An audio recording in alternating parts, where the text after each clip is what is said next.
Dad, thanks for the opportunity to tell my story about what I was doing, what I was thinking while you were up prancing around on the surface of the moon back in July 1969.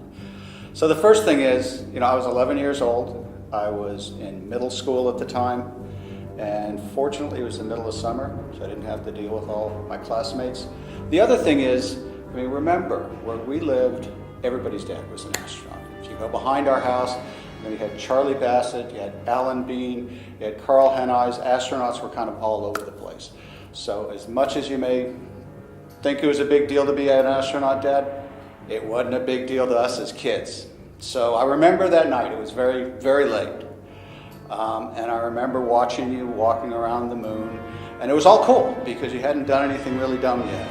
But then towards the end of the whole thing, you started hopping around.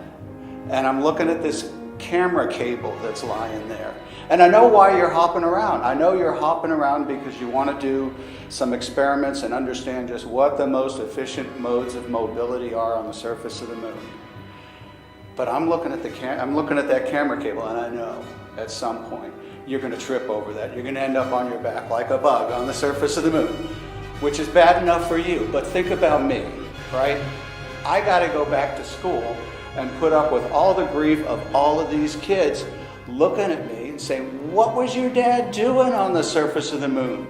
So while everybody else, the other 3 billion people in the world, were looking at this as such a grand gesture, I was mortified that once again my dad might embarrass the heck out of me.